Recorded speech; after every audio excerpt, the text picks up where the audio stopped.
Good morning, everyone. Good morning, good morning. We have a lot on our agenda that we want to get to. So why don't we get started? Thank you everyone for coming. Thank you for heeding the call from Chris. It looks like Foreman here, Laura. I think I feel it in the room. I'll be counting while we're here. I feel it. It's good to see you all. You know, the purpose of this meeting, this group, is to make sure that we know each other, that we are ready to partner, that we take the social capital that we all have and turn that into social infrastructure. So we are ready to work together to make our community better and to allow it to grow and expand and to do it together and purposefully and thoughtfully and inclusively. That's really what we come together to do. So this is one of the greatest, I think, collaborations in this community. I'm a little biased, but I think so. So thank you all for being here. Before we get started, I hope you grabbed a special birthday donut over here. Mike Helgerson has joined us in the 30s Club. Some of you ain't 30 yet. Mike has a birthday today. Happy birthday, Mike. Thank you. I'm a lazy person myself. Before we do intros, usually we have a question that allows us to dig a little bit deeper into who we are. So we'll keep it brief this time because we have a lot to get to. So if you would say who you are, say who you represent, and let's go to MAPA names again. The question is, what's your MAPA name? Your MAPA name is your middle name and the street you grew up on. If you grew up on multiple streets, pick one. So my MAPA name is Lavelle Ruggles. That is my MAPA name, for example. So good morning, everyone. I'm Keith Station, City of Omaha Mayor's Office. My MAPA name is Lavelle Ruggles, and thank you for being here. Mike Helgerson with MAPA. My MAPA name is JL. JL. Chris Gibbons, City Council Bluffs. My MAPA name would be Nicholas von Steuben. Distinguished. Kent Holm, Environmental Services Director with Douglas County. I am an Edward Route 1. Edward Route 1, if you didn't catch that. Edward Route 1. Laura Dietrich, Planning and Zoning Coordinator for Douglas County. And my name would be Kayleen, South 54. Mark Norman. I'm with both Mills County Economic Development and the Greater Omaha Chamber. And my MAPA name is Andrew 6. Bruce Fountain, Community Development Director for the City of La Vista. My name would be Alan Arcadia. Bruce, let's pause and go to listen. Melissa Ray. I'm from Channel 3, just sitting in. My MAPA name would be Nicole Christopher Lane. Okay. Middle name. Thank you, Melissa. Good morning, everyone. Vicki Quates Ferris with the Apartment Network, and my name would be Joe Pratt. Alec Rinsky with the Greater Omaha Chamber. My MAPA name would be John Piazza Harris. Jody Wilson from Forge Investments, and Denise, 6th Ave. And back to Kevin. Thank you, Joe. Kevin Flager with the City of Papillion. I'm a planner. And then mine would be Lynn Thomas. Hi, Travis Gibbons, Planning Director for the City of Papillion, and my last name is Travis Sundowner. Tammy Palm, City of Bellevue. My name would be Leanne, 294th Street. You get the most syllables, Tammy. Thank you for that. Chris Meeks, OPPD. My MAPA name would be William Birchwood. From Shusha, Washington County. My MAPA name would be Mark. I'll go with Seahorse Way. Christine Stokes, City of Gretna, and my MAPA name is Renee Victoria. Megan Ingberg, Community Development Administrator for the City of Ralston, and my MAPA name is Kelly Main. I'm Stephanie Mueller, and I'm with MUD, and I would be Marie Evans. Sue Cutsforth with MAPA, and my MAPA name would be Carrie Highview. I'm Kitty Amaya with HUD. My MAPA name would be Anne Manette. I'm Laura with MAPA, and I would be Marie Bigelow Park Circle. So I might be competing for syllables over there. Grant Anderson. I'm the Community and Economic Development Manager of MAPA. My MAPA name would be Austin County Road P33. Sorry, Laura. I like it. Evan Schweitz with Metro Transit. That would be Michael County Road K. My name is Sol with MAPA, and my MAPA name would be, I think, probably just King's Sierra or something like that. Elisa Manuel with MAPA. My MAPA name is Ann South 14th Street. My name is Elle Ward with MAPA, and my MAPA name would be Sherry. My name is Latin Famoro, and I'm also with MAPA. My MAPA name will be Quinn Nat from Kumasi.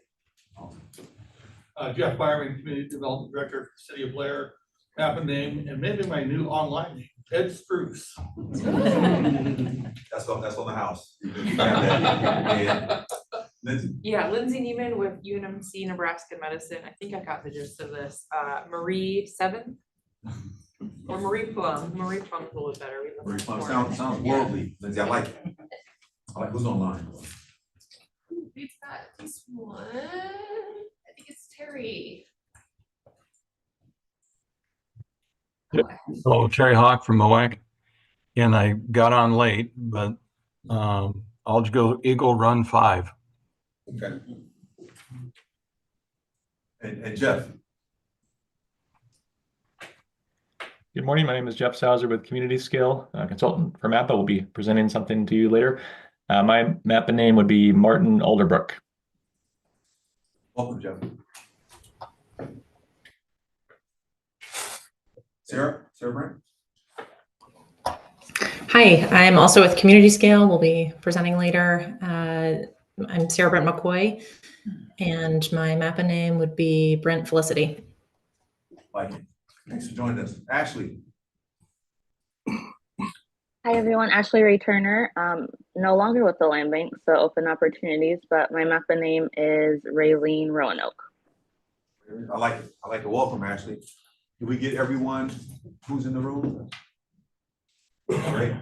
Well, let's get to business, everyone. Do we have quorum, Laura? We have quorum today. Congratulations, Trevor. Thank you. Please take heed that this is a public meeting and the Open Meetings Act is there before you. Any questions about that? Seeing none. So I'd like to entertain a motion to approve the minutes from, should we do it independently from the last three? Let's do it. We can just do it together. Do them together. Have you all had a chance to read the minutes from the last three meetings, the October meeting of 2024, the December 6th meeting of 24, and our most recent meeting, February 7th? Have you all read those minutes? Of course you have. Are there any corrections to the minutes or any questions about the minutes? Motion to Seeing approve. none, motion to approve by Kent. Is there a second? Second, Christine? All in favor? Aye. Any opposed? Seeing none, the minutes are accepted.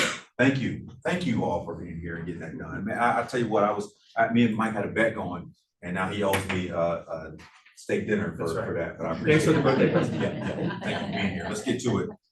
So the first item on our agenda is the regional market value analysis, and Jeff and Sarah Brett are going to provide that for us. So Community Scale is in the building. Ashley, can she hear now? Okay.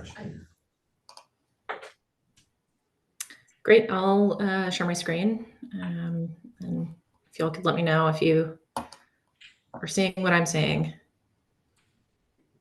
Here we go. Yeah, we got it. Great. Jeff, you wanna? I will. Yeah, we can go on to the next slide. Thanks, Sarah Brett. Thanks, everybody. So like we said, we are with Community Scale. We are urban planning consultants. We specialize in housing analysis, housing policy, zoning, land use analysis and policy. And we are working with MAPA on a market value analysis. We're about halfway through the process, maybe a little further. And we wanted to take this opportunity to just share where we are now, get you aware of the tool. I'm not sure if the folks at MAPA have talked about this in the past, but I'm sure you'll hear more about it moving forward. So I know we have a packed agenda. We'll go quick and hit the highlights, and then we'll keep in touch as we wrap things up over the next couple of months as well. So market value analysis is a baseline database of market conditions. So we're trying to understand on a relative basis how the region is doing in terms of the housing market, quality of life, and other related indicators. And the purpose of this is to support data-driven planning. I mean, that's a real emphasis from MAPA. So this is another way to provide a tool for stakeholders across the region to do that, build data justification for policy decisions, to inform community investment policy making, emphasizing the relationship between housing and other policy and planning concerns across the region, including displacement. There's a number of ways that this can be used to support the diversity of stakeholders that we know are present in the room and across the region. And so users include planners, nonprofits, philanthropists, elected officials, and we're going to be back in town in a few weeks to talk to some of these people. You get a feel for who else could be using this tool, how else can this be helpful.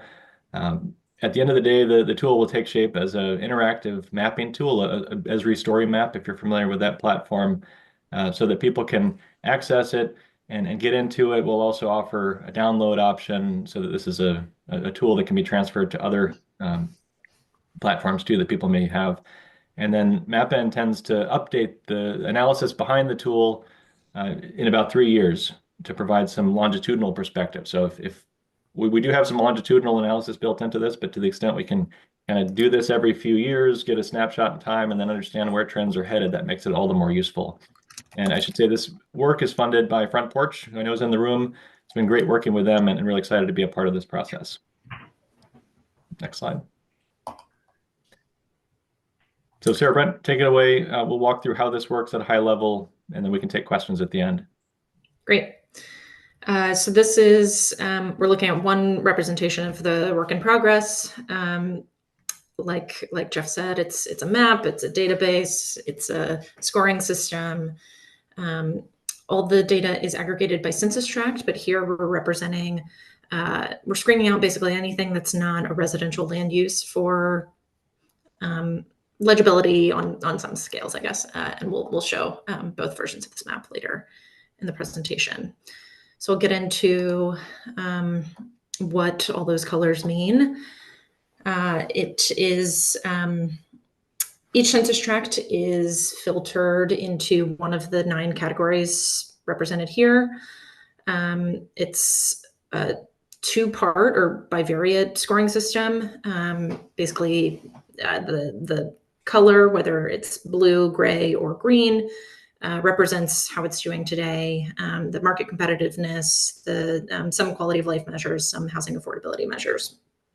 And then the sort of brightness or opacity of the color represents its change over time. So it's looking at both the existing conditions and how things have changed over the past 5 years.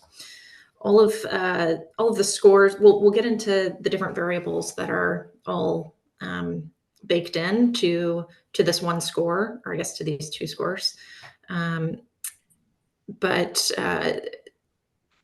they all get baked in. They're weighted equally, and the scores are indexed to 0 to 1 to place them somewhere along these 2 axes. So what is in the MVA? We have 3 buckets of variables weighted equally. We're looking at market conditions, we're looking at quality of life, and some housing quality and affordability measures. We selected sources based on trying to select sources that were easily replicable, something that could be recreated in 3 years.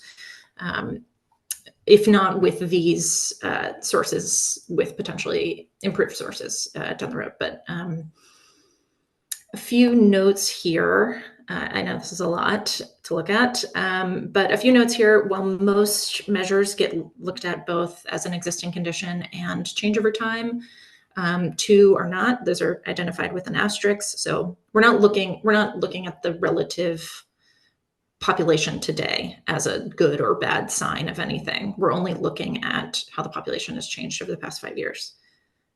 Similarly, because of data, basically, we only look at the change in average homeowners insurance premiums over the past 5 years, not the existing average premium by census tract.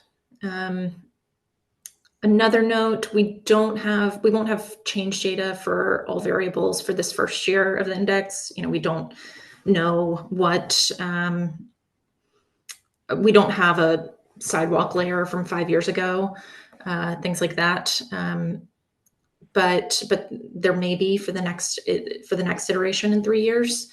And then also, of course, for some of these, low score or a low value is good, is going to get you closer to that 1 score. And for others, high value is good or gets you closer to the 1 score. So we can we can talk about that more if there are any questions. But again, looking at the full census tracts, here is again a work in progress draft of the index. How you see the 9 categories represented. Again, the green, the colors are the latest value, and the sort of depth of color is how it's been changing over time.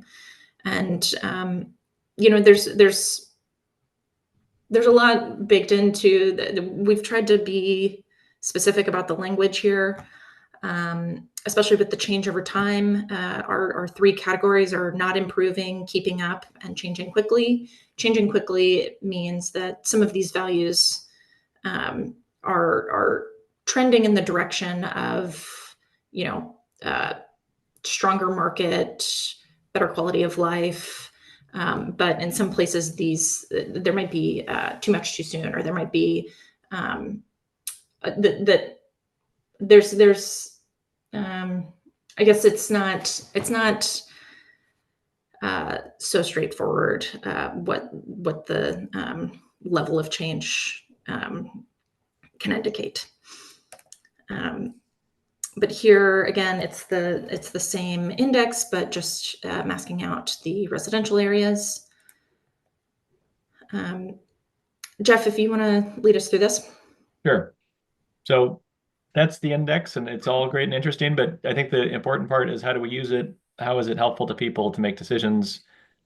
So we have that list of indexes that Sarah Brent walked through. We were in town not long ago talking to planners representing different counties across the region to hone in on what's that right mix of variables, and we'll continue to think about that. But really, at least the people we've talked to so far felt that the index did a pretty accurate job of portraying the distribution of market strength and market challenge across the region. So if you are someone trying to use this, what do you make of that? How do you plug in? So we've been thinking about this in terms of 4 different use cases. We call them personas, kind of ideal customer profile, so to speak. So we could add to this list. We'll be refining this list. And at the end of the month, we're going to come back and talk to representatives from each of these different categories of user to work on, to dig deeper into what might be helpful to them to make sure they can make use of this tool. So for example, a local planner, a municipal planner is really trying to anticipate trends to inform land use decisions, infrastructure plans, understand the relationship between public services and where the development is headed. So they might overlay certain things like, Sarah Brent will talk through in more detail what the specific overlays could be, but it's kind of juxtaposing the conditions on the ground as this index indicates with where they're thinking about making that next move to make sure that they're placing things in places that will make a difference, will improve conditions, will anticipate growth. Affordable housing developers is another one that can make use of this, trying to find the locations where, first of all, they can make an investment, and also where that investment would make a difference, a place that is really in need of more investment. This can really help you hone in on that. Similarly, foundations such as Front Porch would be looking for neighborhoods that need the most help, that are maybe the most disinvested, and also where their mission can do a good job of preparing some of the challenges those folks are facing. And then policymakers too are trying to prioritize funding, resources, policy. So where within their district are some of these challenges most acute? Where might they need to focus certain policy ideas moving forward? Sure. So I can walk through some of these personas and maybe a sort of mock-up of how they'll appear in the final document, the final story map. So illustrating ways that people might, each of these personas might use use this tool. You know, if you're a local planner, you might use this index to explore how transit routes and levels of service can be planned to promote access to jobs or accelerate positive change where it's needed most. So you might look at the index with an overlay of bus rapid transit service areas. You also might look at it with an overlay of the development pipeline or water and sewer coverage, flood risk. So based on your sort of planning considerations or objectives, we'll sort of tee up some of these starter pack overlays, but also make it easy to add your own, download the data, bring it into your own GIS system, or use it on the Esri platform, on the story map platform with your own ideas of useful local layers. So that's the local planner. If you're an affordable housing developer, you might use the index to ask, what are the sites for affordable housing redevelopment that would have the greatest impact on neighborhood revitalization? You might overlay it with vacant lots or job access, overcrowding, blighted areas. If you're a foundation, you might use the index to ask or sort of explore the question, what neighborhoods are in need of mission-driven intervention to reverse patterns of disinvestment, such as those associated with historic redlining. So here we showed the index with redlining overlaid. But other ones, again, you might look at are levels of intergenerational living or other demographic values. As a policymaker, you might overlay the index with your council district, your school districts to understand how they compare and sort of what the dynamics are within it. So we'll provide all of those. They'll be baked into the story map for all 4 of these personas, recognizing that also hopefully a bunch of users don't necessarily fall into those 4 buckets, but find value in these baked in overlays, but also feel inspired to add their own. So again, this all will live on a story map. Here we have some screen grabs of our sort of in progress mock-up of the story map.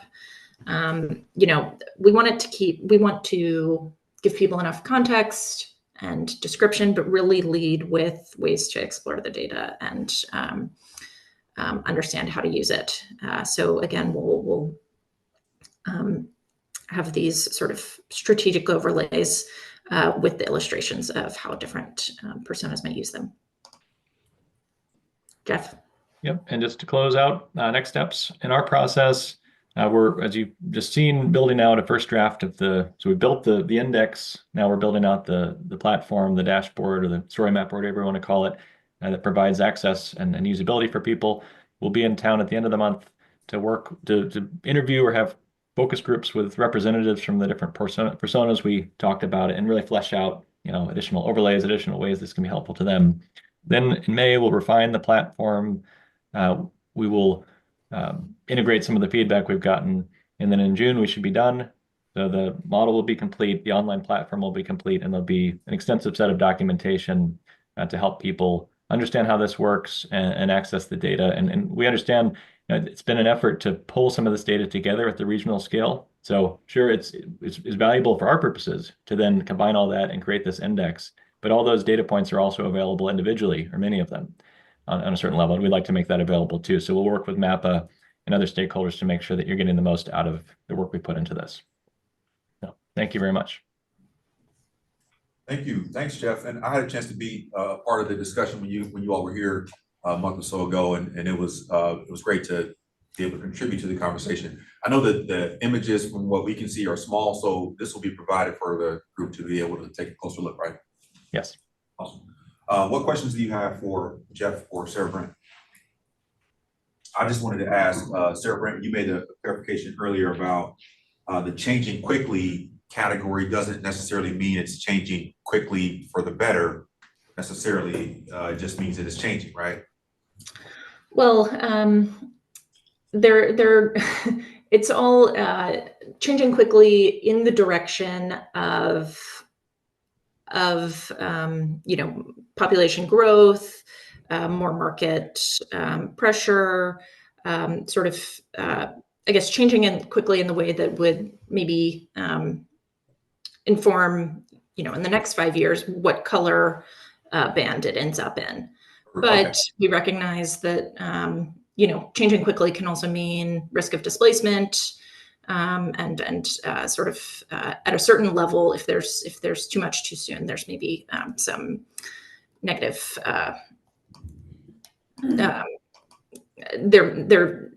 It's. I think it's all relative, I guess is one way of saying it. Yeah. It's good for one is not necessarily good for another. Yeah. Fast change is great in some ways and challenging in other ways. So we've kind of been really careful about the language. So it isn't just this is good, this is bad, fast is good, fast is bad. It's going to be contextual, but it's a great question and something we should help people understand. We can write up a little bit more about that and into the dashboard so that's clear how to think about that. Great, thank you. I appreciate that clarification. What other questions do y'all have for community scale? Seeing none. Jeff and Sarah Brand, y'all can hang out. Feel free to hang out. Thank you for this. We'll look forward to the next visit. Thank you to Front Porch for making this available for MAPA to partner with Community Scale. This will yield some great info. I think this is a great appetizer for the next presentation. Alec is getting ready to come up and talk about the Chamber's competitive economic development strategy. So Alec, are you ready? I can be. Okay, well, I'm talking to you. This is your walk-up music. Sorry. Has it been a year and a half yet, Alec? It's been 8 months. Eight months, okay. Yeah. Great. Alec is with the Greater Omaha Chamber of Commerce and leads our regional economic development partnership. Thanks for being here. Alec, please join us in the future. Mark does a great job representing the Chamber, but you are welcome as well. So the floor is yours. Thank you. Thanks. Thanks to MAPA for inviting me to have an audience with you all to talk about our regional economic development plan and our work. It wasn't honestly until I was on this learning journey, and I'll reference that in a minute. I don't come from economic development, so I was on this learning journey and just trying to drink from the fire hose and figure out how to point it at the same time to write our economic development plan. And it wasn't until after that I formally connected with the good folks at MAPA, although I've connected with them in other roles in the past. And I think you probably regret extending the invitation to how do we do this work together, because then it's been probably a weekly check-in on something that we're doing together, Grant especially as well. And so I'll point out those places. So just appreciate the opportunity to collaborate with MAPA here. And I also want to apologize to Mark Norman here, who's probably seen this very presentation, I don't know, 87, 88 times maybe. But just a point of privilege here, I just want to acknowledge Mark. Like I said, I don't come from traditional practices of economic development. I come from a word I heard said in this room many times, community development, running community development at FMBO and their community development corporation and their foundation. I came from a community foundation in Lincoln. I was leading that organization for a few years. So I don't come from this practice of economic development, and my onboarding and my learning journey was probably 99% because of things I've learned from Mark. So appreciate what he did for me and what he does for Omaha and the Chamber and the regional partnership. He's a great asset here. So what I want to talk to you about today is our Greater Omaha Economic Development Strategy, relatively new for us. And so just talk about some of the context that led us to make some of the decisions that we made and that are guiding some of our focus here at this moment. What this slide is intended to do, I don't know where this gray came from, but that's all right. I'm clearly not a graphic designer. What this slide is intended to do, and it's super important for this audience for me to emphasize that our work and our scope of work is not limited to what we refer to as the Greater Omaha Chamber, but rather the Greater Omaha Economic Development Partnership. And certainly this is something that you're all familiar with. It's this 8-county regional approach to economic development. And the reason this needs to be said is that by no fault of Mark's or a few other folks, it felt as if the Chamber was perhaps moving away from the Economic Development Partnership for a few years there. We had some leadership at the top that had that particular opinion, and we don't share that opinion. So we're leaning back into the Regional Economic Development Partnership. So much of what we've identified as the scope of our work for the next few years is really trying to lean into and maximize the value of what we can do together as a regional economic development partnership. So I think it's just worth pointing out. So I want to give some, what is that gray box? No, It was in there. it was? Oh, Yeah. yeah, all right, anyway. So what our economic development plan is a document that guides our practice of economic development, how we practice economic development, how we engage in the professional work of economic development. And what it is not is a crystal ball. It is not like this is the next frontier. However, one of the actions that we know we need to take is to have some foresight on what those opportunities are for our region and how we practice economic development to concentrate those for our region. So that's one of the steps that we've identified. Also, one of the steps that MAPA, we're working with MAPA on actively right now. And so that's certainly in there, but just want to set expectations. I remember I was meeting with some members of our Economic Development Council, and they're like, "Hey, man, I can't wait to hear what the new industry is, you know, what the new opportunity is." And I was like, well, you're going to be sorely disappointed, because that's not what we needed as a regional partnership at this moment. We needed to get back to how we practice economic development.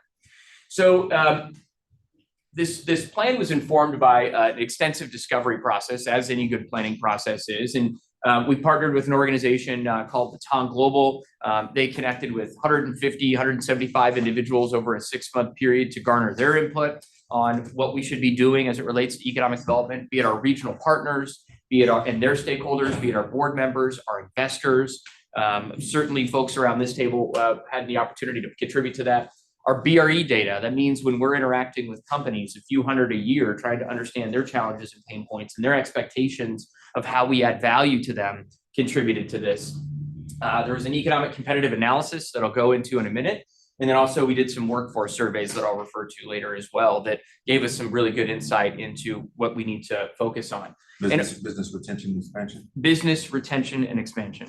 That's right. And so all of that data led us to draw 3 conclusions. And the first conclusion we'll start off with is that we know that the greater Omaha region is pretty great.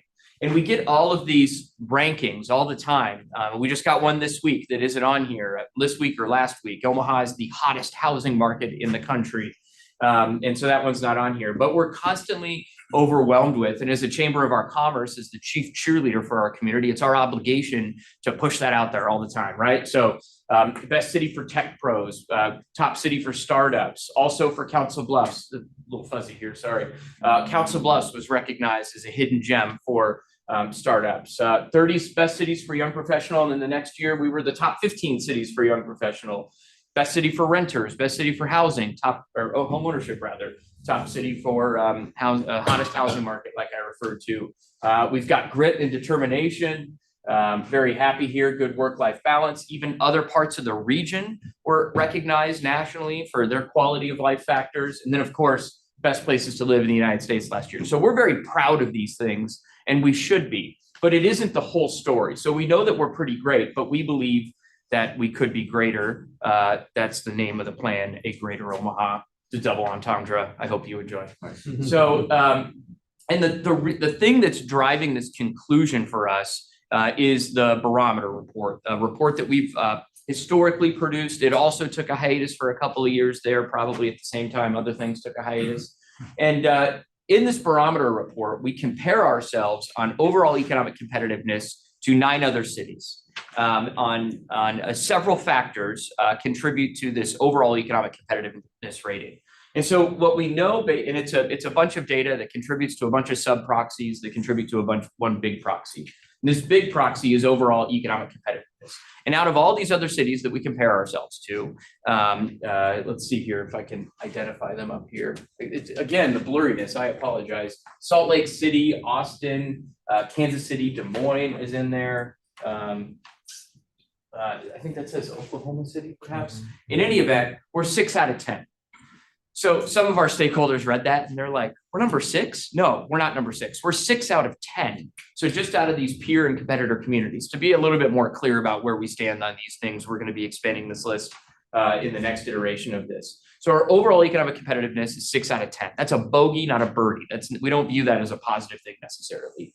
The US average for this particular indice is right here. So we fall below the US on overall economic competitiveness. There are several sub proxies that contribute to this. One of them is overall growth. bottom of the barrel when it comes to some of these individual data points that contribute to that. Our human capital index is 8 out of 10. This is a particular driving factor for us. Some key sub-metrics here are our overall population growth. We've talked a lot about brain drain, the types of workers that we have in our economy. All these contribute to a lack of economic competitiveness relative to our peers. Entrepreneurship ecosystem and some of the factors that contribute to entrepreneurship, including tech jobs, startups, things of that nature, not as strong here as some of these other cities. We of course know that we have a really high quality of life here. It's something that's talked about often. A lot of those metrics spoke to that.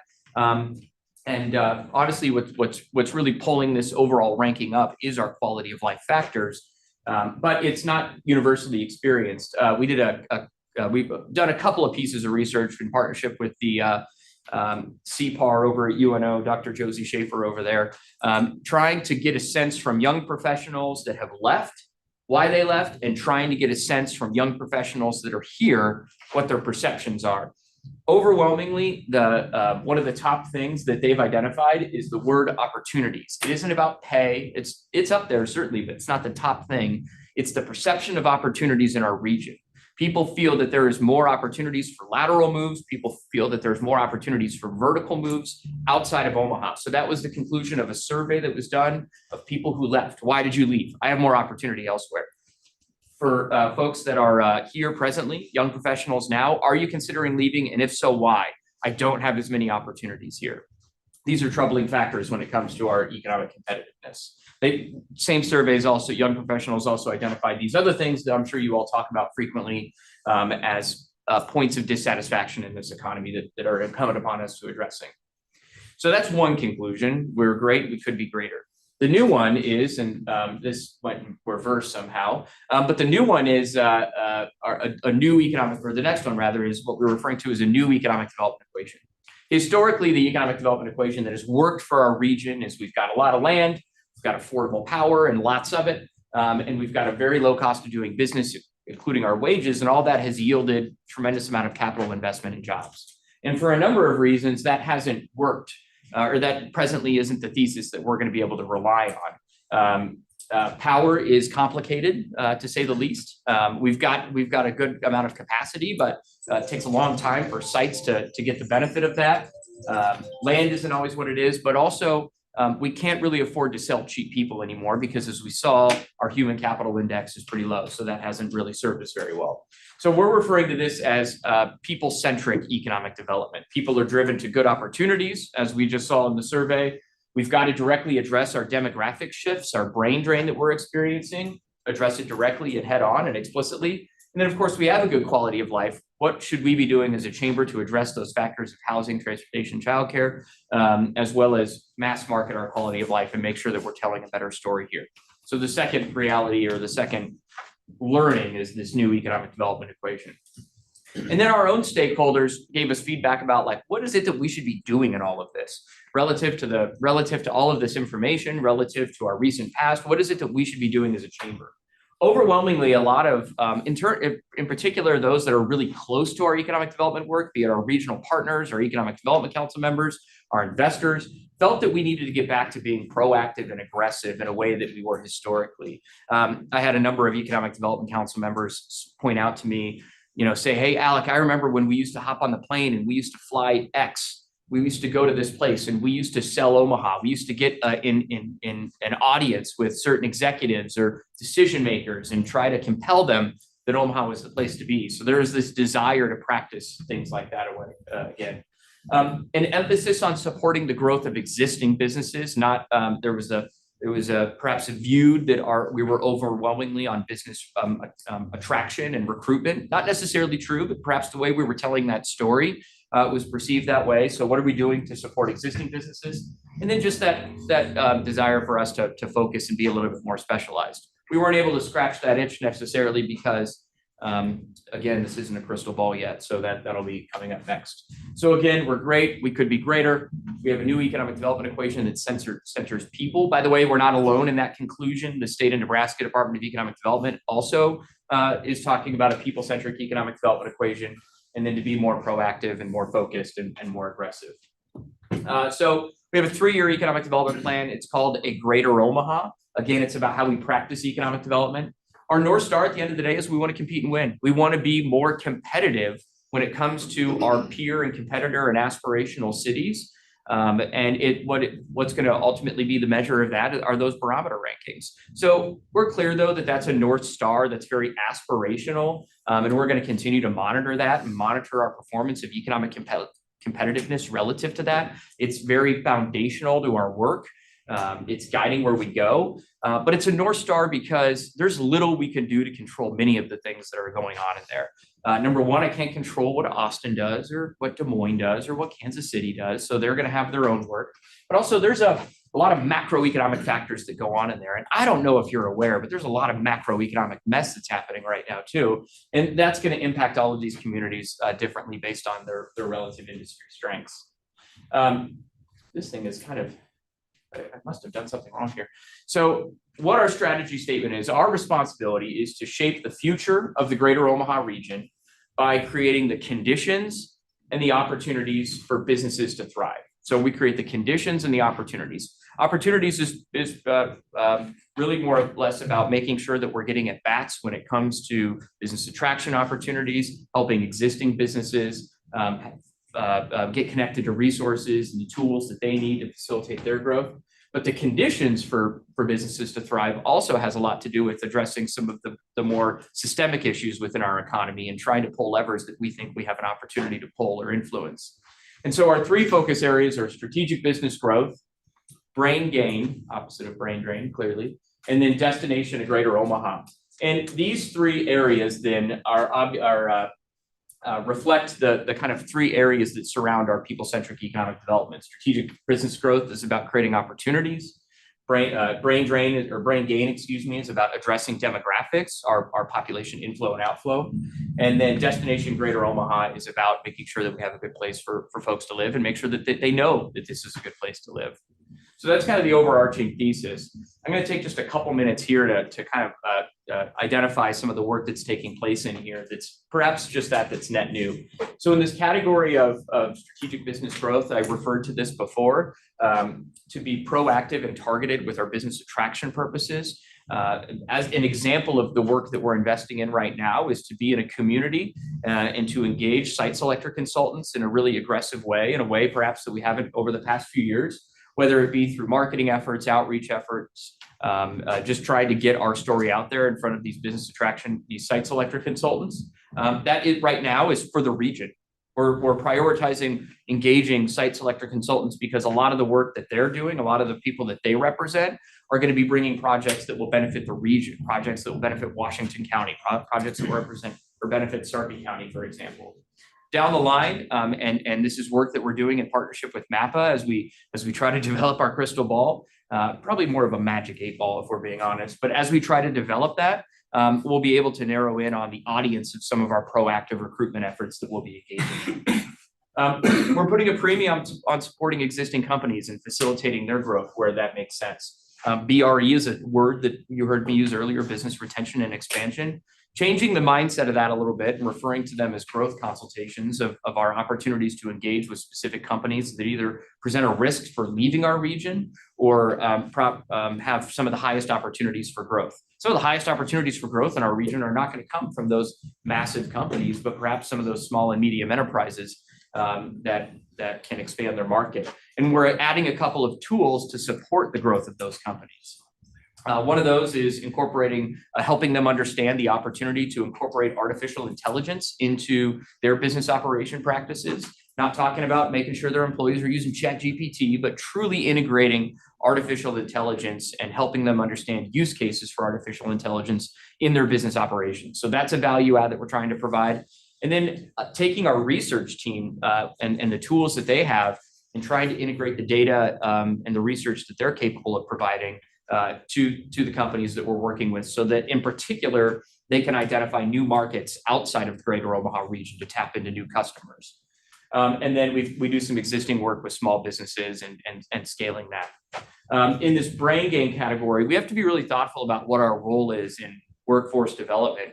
We're fortunate to have a really good workforce development ecosystem here with fantastic organizations that are truly top of the line. Obviously, our four-year institutions, Metropolitan Community College, several nonprofit organizations that do both technical work and training, as well as that case management, that ongoing support for underemployed individuals. That's not a thing that we need to do then. If it's already supplied, it's not a role that we need to necessarily play. We think our work overall, a lot of it is going to be in this retention and recruitment. If you look at where we've been and what the practice of and business growth in particular, it's about retention and recruitment. So our application in a human context, in a brain gain context, is about scaled and coordinated recruitment and retention. So what you'll see there, work that we're engaging in right now and at the early stages of, is marketing to individuals that demonstrate a likelihood or a potential to move back to, that's the key word, back to Greater Omaha. But marketing to those individuals in a creative way and help them see that this is an opportunity and this might be the right time in their life for them to be here, as well as some other kind of retention practices that we're doing along in community with a group of talent recruiters for outer region or other institutions. We do think it's incumbent upon us to try to understand how everything that's changing around us is going to impact workforce, whether it be artificial intelligence or other technology, the green economy, workplace norms and cultural expectations. All of that is going to shift what the future of work will look like. It will shift expectations of employers. It'll shift training and development provided by our educational partners in this region. So it's incumbent upon us to try to understand that and forecast that a little bit, and then work with our industry community and our education community to equip them. That's also work that we're doing in partnership with MAPA as well.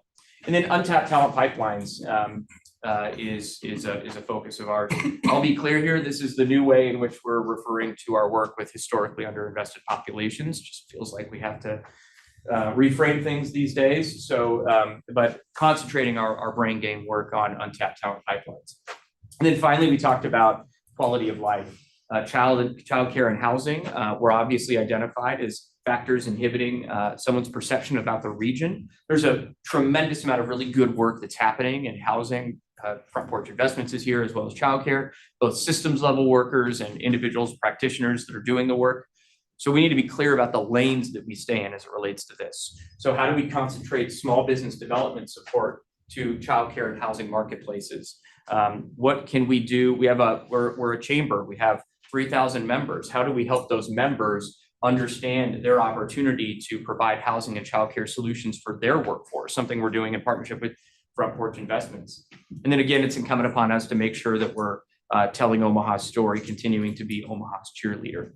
And then supporting all of that, if you can see that on the bottom, is our public policy work at the chamber, which is one of our three pillars: economic development, public policy, and member services. So our public policy work that we're doing is all very much informed by what this work is and supportive of all of this. I don't think there is not another slide here. So anyway, that's the summation of how we're practicing economic development. There's a lot more to come. There's more research and planning to come, particularly as it relates to what are those industrial opportunities for us, as it relates to the future of work and some other things there. So thank you for the opportunity to talk about what our work is, and be happy to entertain any questions. Great, thank you. Thank you. Thanks, Alec. I have a question, but I'll yield the floor to the group first.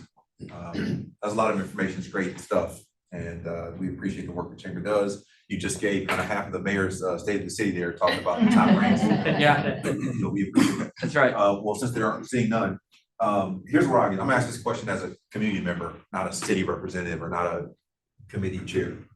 Mike just leave me notes. Don't ask any questions about politics, religion. So how do we make sure we're not reading our own press too much and then think that hey, we're doing great, all the indicators here, we're doing awesome, and our policy and our legislative posture then doesn't reflect things that cut off that talent pipeline or growth or retention, right? So that's my concern is sometimes I feel like the legislation that comes from Lincoln and even locally misses that, because we say, hey, well, look at the growth. We just hit 1 million people in the MSA, right? So we're doing something right. The state has eclipsed, are we 2 million now? Yeah. So we're doing good. So we don't need inclusion, or we don't need,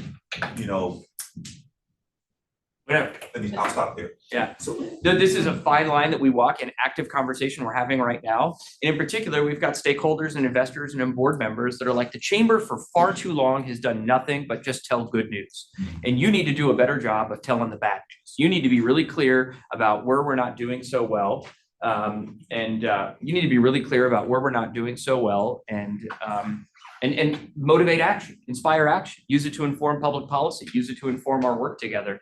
And we totally acknowledge that. And clearly we're talking about where we're not doing so well, but we're also being cautious about the audiences in which we're talking about where we're not doing so well. It doesn't do me any good, particularly from a recruitment or a retention standpoint, be it of people or businesses, to be like, oh gosh, we got this big old brain drain problem like that. We don't want that to be our headline. We want that to inform our work together, whether your work, policymakers' work. And so we have to be really thoughtful on how we deliver that information and who we deliver that information to. But for example, if we're recruiting some manufacturing company, I'm going to tell them how great Omaha is and why we think Omaha is the right place for them to do business. I'm not going to tell them that we have a brain drain problem. We're going to be clear we're going to provide the real data when it comes to workforce and talent availability and things of that nature, but I'm not going to give them a headline that they don't necessarily want to hear. But when it comes to, there are audiences that we need to be clear, and you're one of those audiences. Like, our work is guided by the fact that we have low economic competitiveness in some really important areas. Thank you. We got a question from Terry here. How does education, pre-K through 12 and higher ed fit into the strategic plan? Absolutely. So in a couple of different ways, in this scaled and coordinated retention work, and I'll specifically refer to K-12 because that's where the answer is, but certainly our relationships with colleges and universities interplay with this quite a bit as well. Our retention opportunity is primarily, obviously, with colleges and universities and with, three different audiences: young professionals. So we have some active programming going on there with colleges, universities, helping those students see that there are opportunities for them here. And then with high school students and perhaps even middle school students. And what we've come, and we're really leaning into this word, and perhaps I'm beating a horse to death or whatever the metaphor is. We're really leaning into this word opportunity. Like, do folks know that there is an opportunity for them? We're working on a new initiative, and I'm not at liberty to talk about it too much yet, but it's really about talent retention of K-12 students in high schools in particular. And the gentleman that we're working with was going around to some different high schools talking to kids, and he asked those kids, can you do your dream job in Omaha? Not a single person raised their hand. And but after, upon further inquiry with those individuals, with those students, asked them what they wanted to do, asked them what their dream job was. And he was able to, every one of those instances, point to something. And so it feels a little soft, but really it is about like connecting the dots between what we have in this economy and what those opportunities are, and the students and their awareness of what that is. So we've got a few things that we're doing directly in partnership with OPS that we're just starting, and Council Bluffs High School as well, eventually expanding that to the rest of the region. And so that's an example of this. And then as it relates to the future of work, we wouldn't dream of trying to understand what the future of work looks like without our education partners at the table, and making sure that they're helping inform that as well. So there's a number of opportunities. And a lot of that has to do with our role as a convener and a facilitator on some of these more complex topics. One other question. Okay. Yeah, I have actually a couple of comments rather than questions. First one is what you just talked about.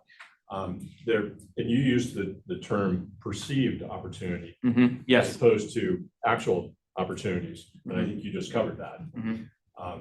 I think that's a big part of it. Some don't really know, and maybe we're not phrasing it right, but I think that is an issue. Second comment is really related to, and just bear with me here, I'll get to it. Integrated Solid Waste Management Plan for the region talks a lot about finding the economic value in the stuff that we now throw away. And so there is a big push right now to kind of flesh out what that is. Working on, I'll talk about it later, with batteries from a safety issue, but there's also economic value that comes along with that. Yeah. And it's mainly a comment here is that we that are talking about the solid waste piece of this need to do a better job of reaching out and coordinating, collaborating with the chamber and the folks who are really in the economic development piece of this. And we haven't done a very good job of that. So I that's on my list. You know, it's funny, that's the second time I've heard about that in 2 days. We hear a lot about the opportunity to make something out of our agriculture products here, our feedstock, but it was just yesterday someone brought this up as well. So if there's an industrial opportunity industrial opportunities in our region are because of certain assets that we have and amenities that we have and capabilities that we have that are unique to this region in particular. And so if there's something unique about what we have that could be an industrial opportunity for our region, that's certainly something we should explore. I'm curious about who's doing some of the childcare work. I don't think we're very integrated into that. I'd be curious kind of who's leading that in the community. So in terms of at the chamber or in terms of at the system level? In the larger region. So two groups that we're collaborating with on this topic are the Nebraska Early Childhood Collaborative. I think it's NECC. Did I get that right? And they do work at a systems level and at a policy level, but they're also doing a lot of work with small business childcare businesses, small and emerging childcare businesses, whatever the right terminology is there, providing them the tools and the training and the assistance necessary in order to support the start, the sustainability, and the growth of those childcare businesses. That is a terrible business to try to run. Razor thin margins. You can't really raise revenue that much. You can't raise expenses that much because you can't raise revenue. You can't raise expenses, so you can't pay people enough, and so it's a really tough business to operate. And so they're trying to work with those childcare businesses to operate an efficient and lean business. So they're doing some good work there. They're primarily working with home-based childcare providers, not necessarily centers. And so complementing their work with home-based providers and by doing small business development work for some of the childcare centers is perhaps we might interact with. And then another partner of ours, particularly as it relates to macroeconomic information, public policy, and in this work of supporting employers and how they can be a part of the childcare solution is First 5 Nebraska, based in Lincoln. But they're doing some work in partnership with us that applies to the intersection between childcare and the economy. Yeah. Both very collaborative groups. Yeah. So when we talk about brain gain, I always hear a lot about attracting young professionals, to kind of fill that gap. And I understand why that's targeted, but what I don't ever really hear a lot about is the existing workforce that's here, and creating opportunities for those folks to be re-skilled, and looking at folks who are getting ready to retire, maybe they're done with being an accountant, but there's something else that they want to do. I guess, what are we doing to kind of untap that potential? Because I feel like a lot of efforts are always about just attracting new people, new young people, but you do have a workforce that already exists here that perhaps could be retooled and reskilled. And I think as we continue going this path of AI, that's going to be really important that we figure that part out. I'm just curious, what the chambers, what's your approach to that? Sure. So first off, when it comes to retention of individuals in particular, working with some of the things that I mentioned about making sure that folks are exposed and aware of opportunities that are here, because there's a low perception of opportunities here.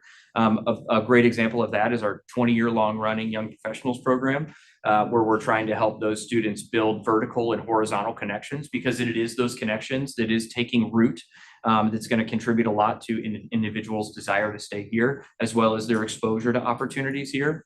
What I will say is that, and yes, you're absolutely right, whether it be retirees or underemployed individuals or people that just want to explore different opportunities, there's a lot that our workforce development ecosystem could be doing and should be doing to making, point them in a new direction or give them a new opportunity.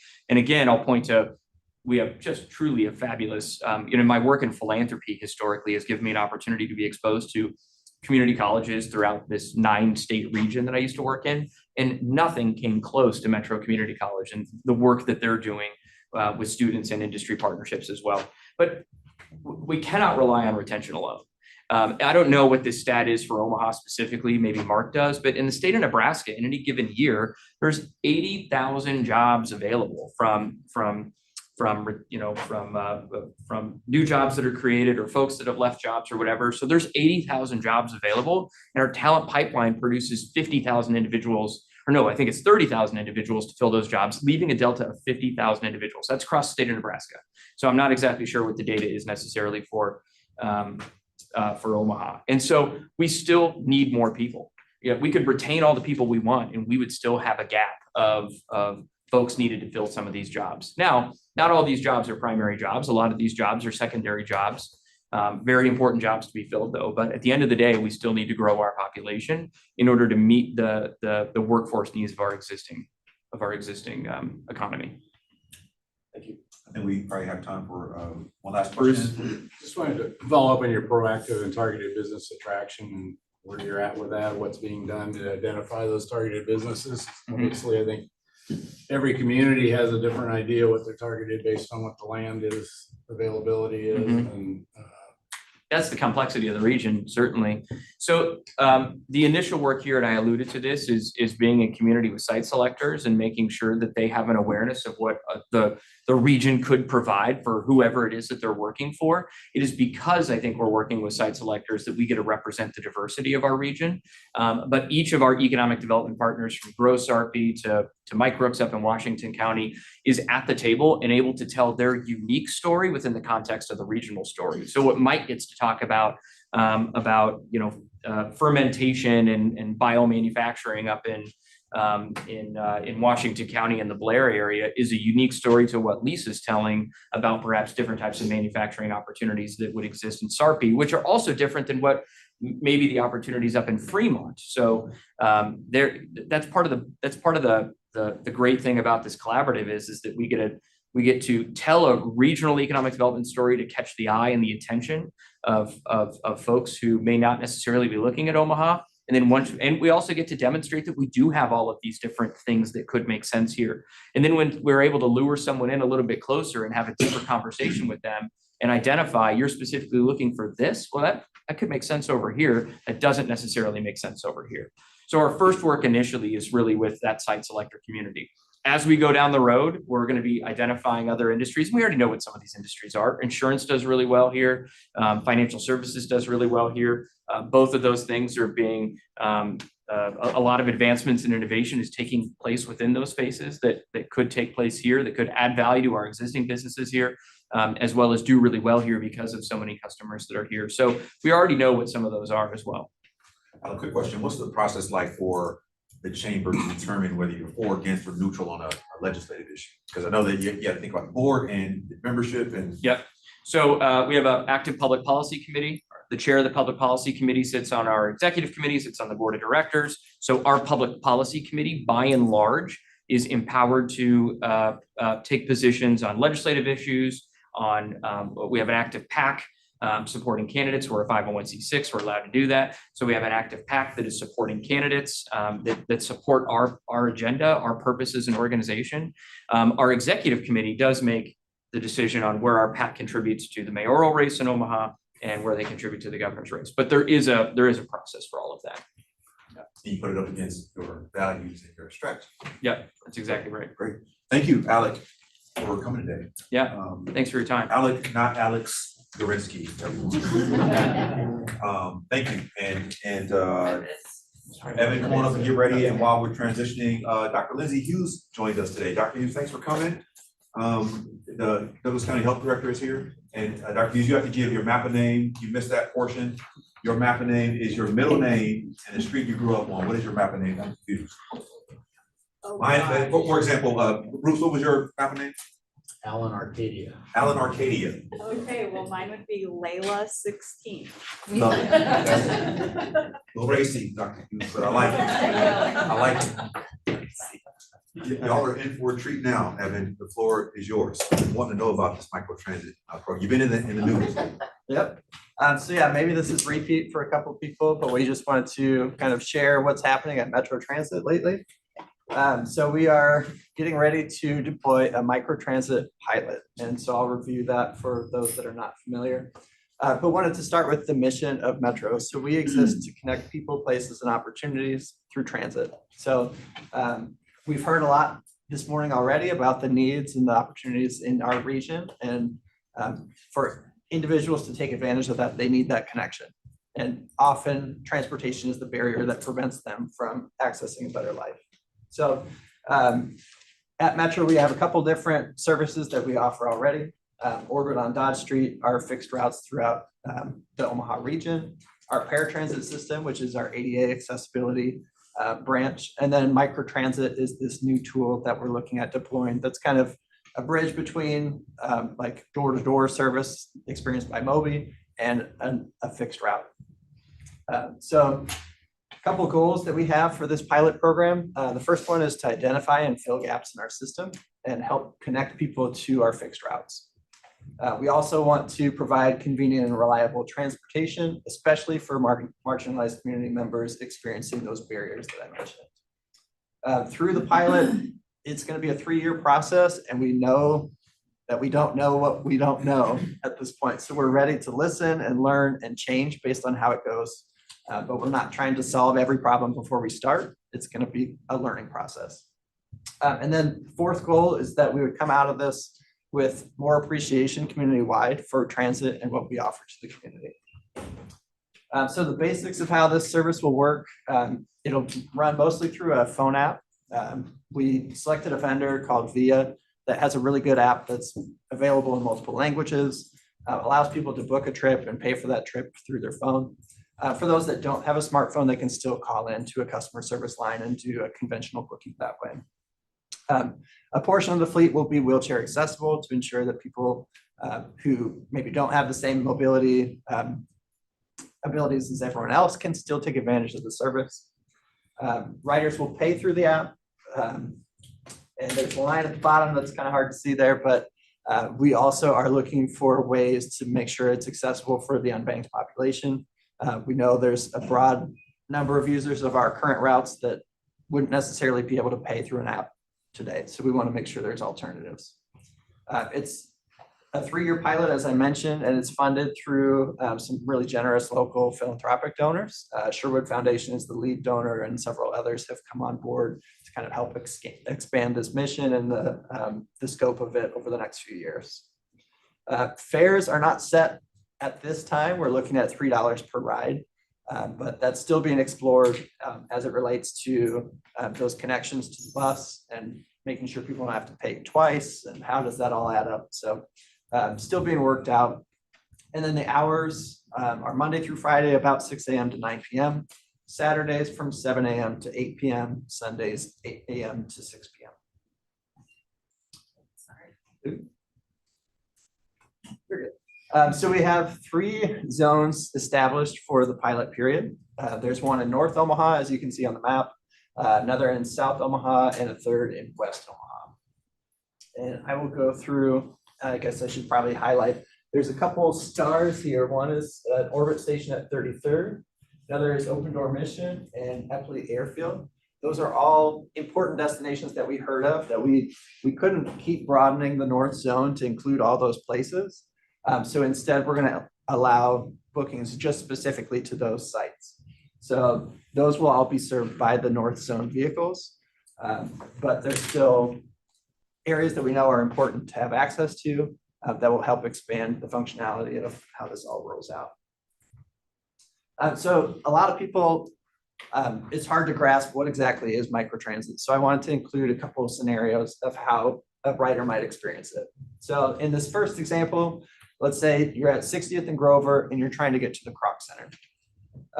So in this case, it's most likely going to be completed on microtransit because our fixed routes don't directly connect those two places very well.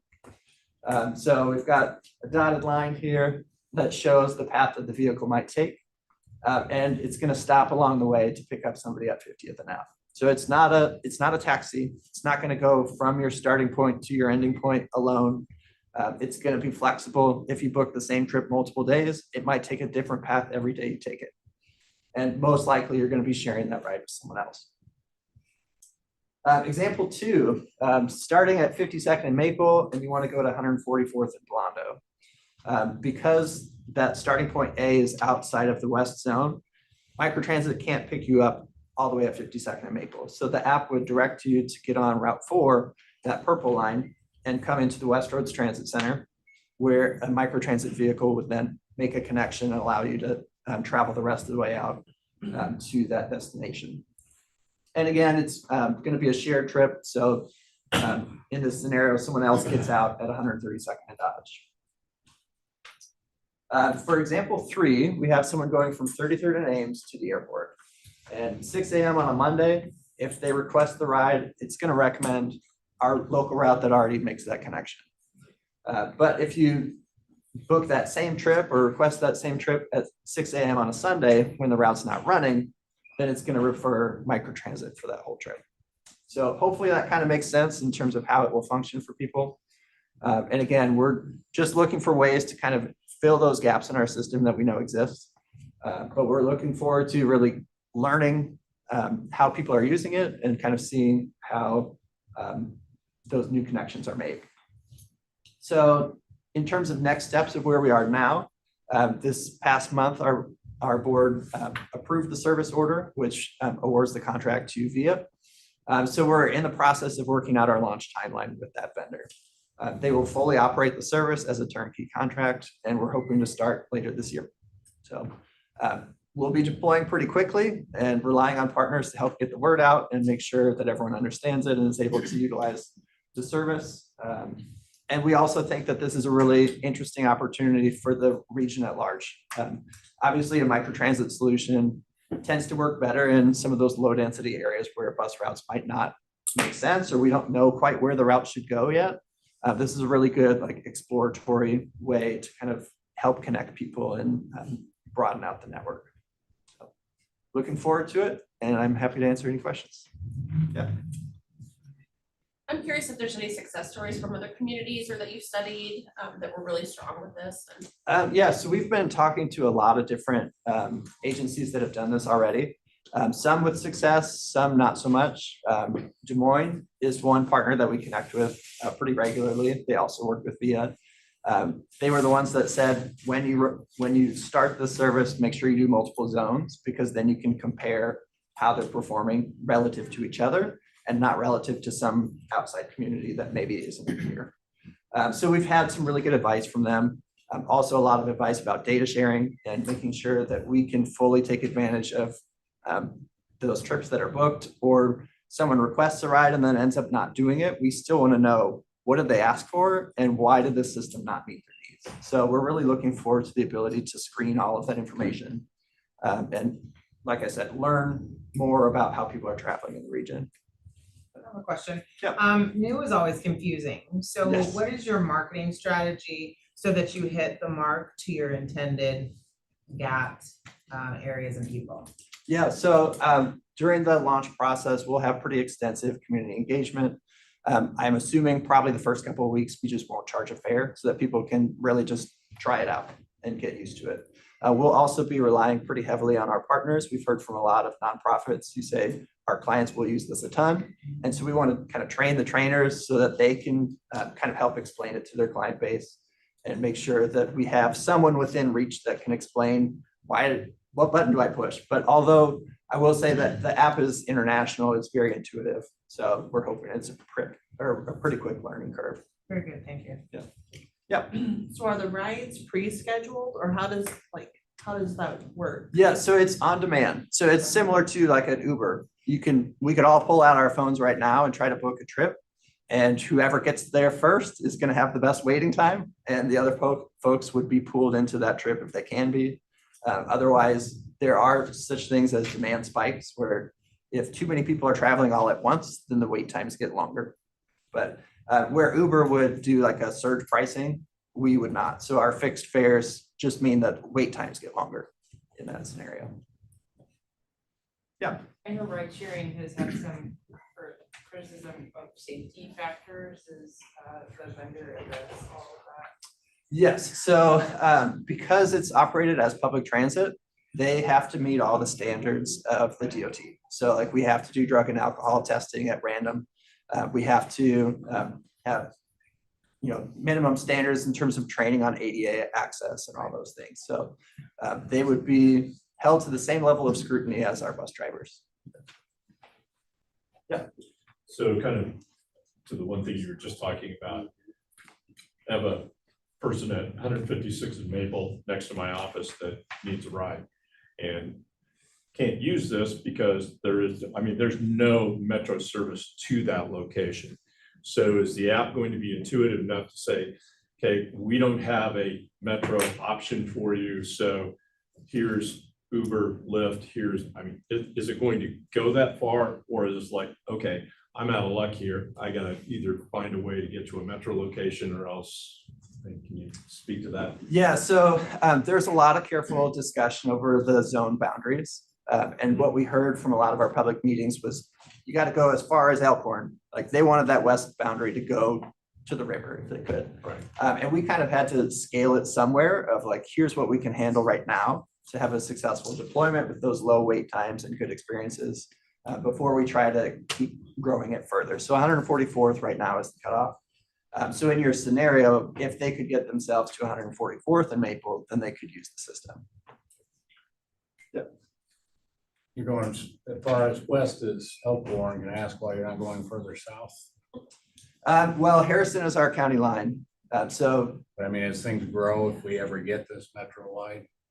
yeah, so it would be kind of up to those outer communities if they wanted to explore, like we are a regional authority now. So the mechanism exists for them to join our jurisdiction, but we can't preemptively cross that line without a contract of some sort. Could this be, I guess, as I look at ours, we have, I think, the one stop at like 84th and Harrison, all of our employment bases further west. Could they take it to there and then take something like this to get to the last?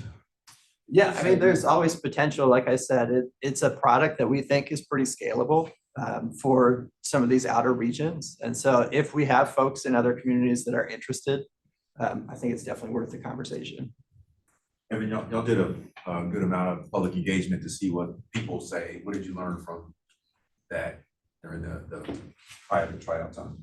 Yeah, I think a lot of the feedback was positive. I removed some slides for time.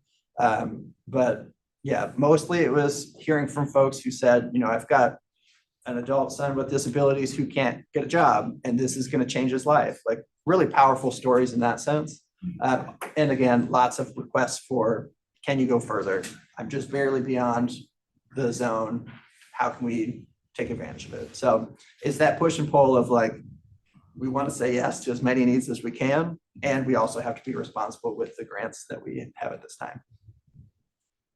I do have a couple of questions. And thank you for elaborating on this because I've been sharing this microtransit with several people who, you know, when transportation comes up. So, you know, I'm interested in, and thank you for bringing that up. I do want to piggyback on what Bruce said in terms of employment centers in Sarpy County, because I'm trying to think about who their employees are and whether or not this would be something that would be of use and helpful to them in terms of recruiting. So if that's something that you can kind of keep in your file, particular file, so to speak, about expansion, maybe into Sarpy County, that would be helpful. The other thing you mentioned about the unbanked. So is this going to be for those who don't have a credit card when you launch this, or is it down the road when you look at ways to allow people to be able to have alternate payment options? Yeah, so from the beginning, we'll make sure it's accessible. So exactly how that works, we're not yet sure. The vendor has said, we'll collect cash if you want us to, but that comes with a lot of logistics of, you know, how do you keep that safe? How do you keep it locked and secure? How do you transfer the funds? So cash is definitely a challenge. But there's other mechanisms that we can use, especially like our UMO payment system that we have now allows people to exchange cash at retail vendors or at our transit centers for a UMO card. So they could add value that way, and then they can use that as payment on the bus system. So what we're hoping is that this vendor is able to accept that as payment as well. Okay, and then two more questions. So if I get in the microtransit vehicle, you mentioned that there could be other people getting in the vehicle that I may not know. So how do I know what time I'm gonna get to my destination? So the app is pretty sophisticated. It doesn't group trips unless it has marginal impacts on your arrival time. So as you book the trip, it basically commits what time you'll get there within a certain window. And it won't allow too many more people to come into that trip if it causes you to go outside of the arrival window. Okay, and then finally, you mentioned 3 destinations in North Omaha. One was Eppley, what was the other 2? Open Door Mission, and then the orbit station at 3030 Dodge. Thank you. How many vehicles are you gonna have? So I think the contract is for 15 vehicles and 3 spares. So each zone will have an appropriate number based on demand. And the vendor has done this in enough places that they can look at the area and the destinations and run other demographic numbers and say, we know we can cover this with 5 vehicles. And to follow on one question about scheduling or getting in line, if I need, somewhere next Tuesday, can I reserve that in advance? So because it's a dynamic system, we're still kind of working out how advanced bookings work. Because we see the advantage, especially of, if every day I go to work at this time and you want to use this service for it, you should be able to just book that once and have it recurring. Or if you've got an appointment next week and you just want to have it booked and done, we want that feature to be available. So we're still kind of verifying with the vendor how that will function, because their app is kind of based on being responsive to the moment. And so the more variables you add in early, just the more complicated it is on the algorithm side. Is there unanimous support for this from the board, from the Regional Transit Authority? Yeah, there's been good discussions. Actually, this project started with our previous board. And so the elected board started in January, which obviously was a full transition, re-education process, but all of them really see the value in what it brings to our system. So yeah, I'd say they're all in support and are still very thoughtful and asking good questions and making sure that we direct the right way during the pilot, but they're all very engaged. Awesome. Any last questions for Evan? Do you think after the pilot, there's the possibility of integrating it with the MyRide, MyTransit, as it's called, or Uno? So a separate thing? It would be tough to integrate because they're companies that do very different things. So unfortunately, it's another app, but we've already included in the procurement process the option for after the pilot, just transitioning to software as a service. So we would be able to keep the same app and run it with our vehicles and our drivers if we were to choose that after the pilot period's over. How long is the pilot period? 3 years. Yep. Is there a mechanism for organizations that assist individuals with transportation to, I don't know, purchase a certain number of rides, get a code to pay for the rides? Is there some kind of a mechanism? So like, for instance, if I have a community health worker that's, trying to help an individual get into care and they say, well, I really struggle to get to my doctor's office for whatever the need is. And they're in, like, let's say we lucked out and they live in the same zone as their doctor's office. And we say, well, we will cover through microtransit that ride. Is there a mechanism for organizations to purchase a certain number of rides or something like that? Yeah, so I haven't seen how it all works in the app yet, but the vendor has said that you can book a trip on behalf of someone else. So these nonprofit organizations could create a profile that allows them to reserve trips for their clients and even pay for them that way. That was a very specific question, Dr. Hughes, almost like it was a real situation, maybe. It comes up at least once a week, if not, I'm probably much more often. That's how often I hear about it. I'm sure it's happening much more frequently. Yeah, I'm sure.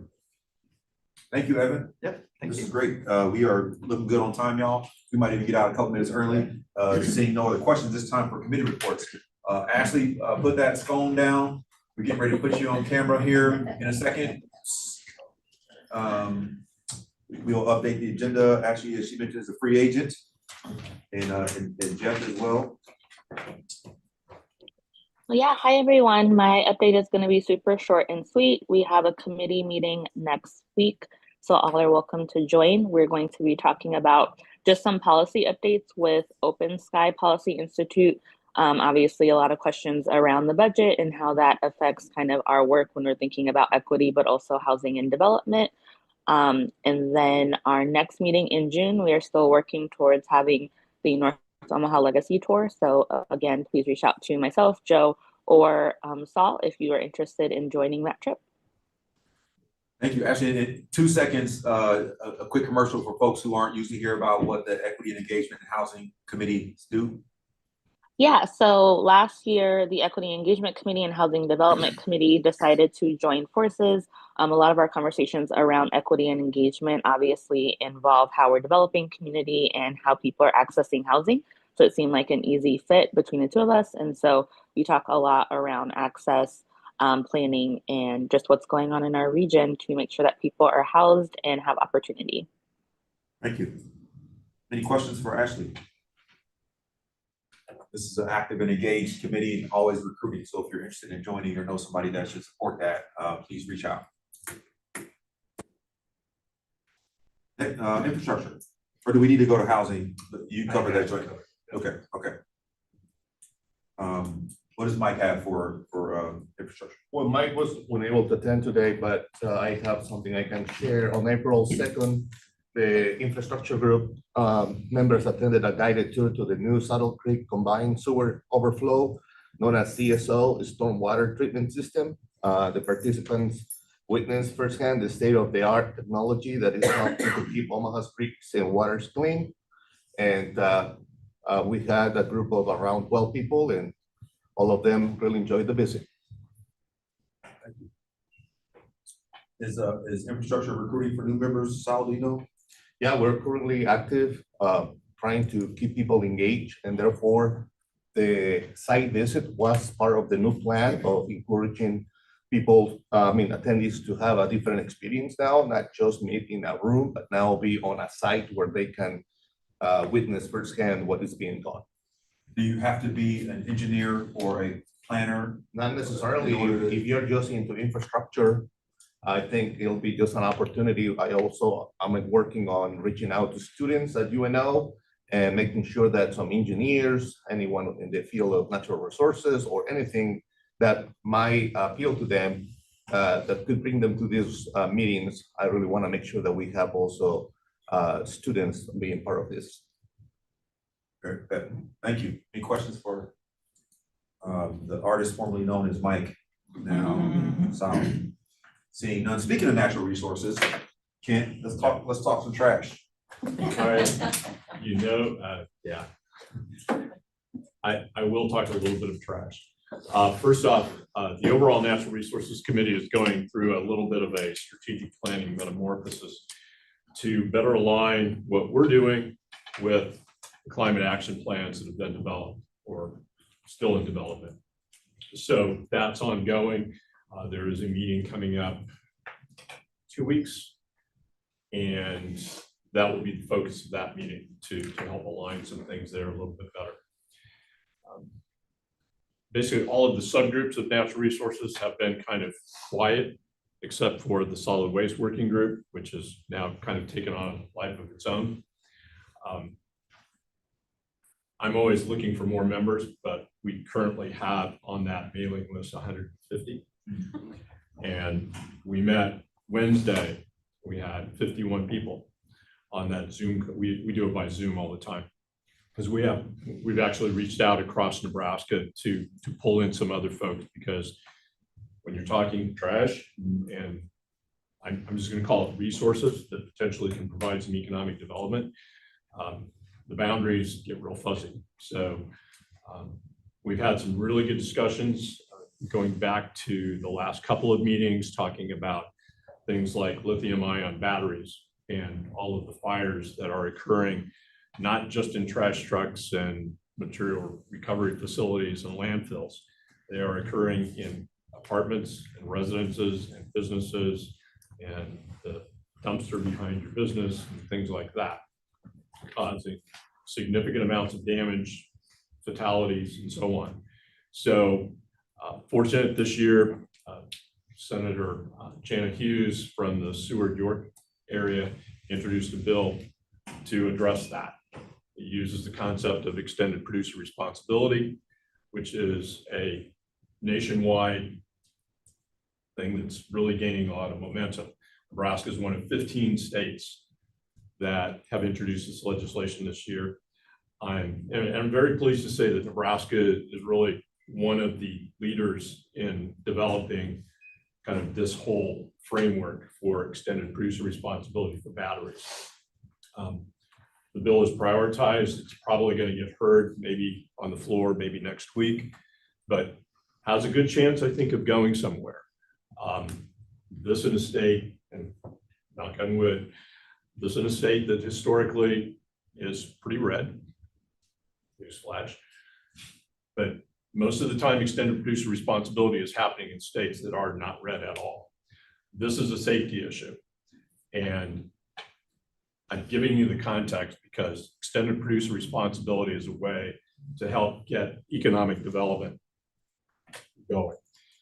It puts the onus on manufacturers and producers of products to really do a better job of designing their products so that they're safe, so that they can be recycled better, end of life.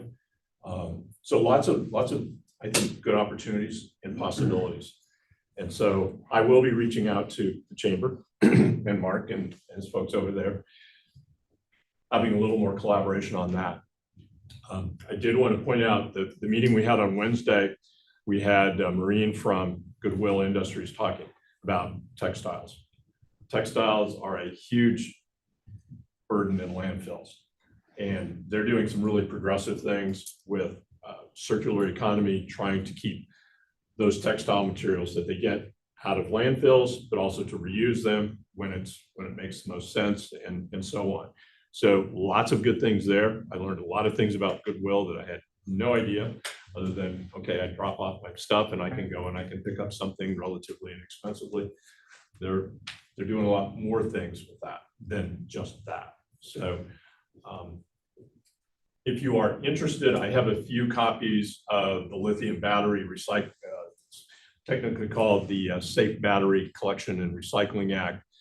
It is going to be under the kind of a shell bill of LB 36 going through the legislature. Again, I think it's got a good possibility of getting through this year. This type of legislation across the country rarely, if ever, gets through in the first year. So great team of folks working on it. Lots of collaboration with both proponents and opponents.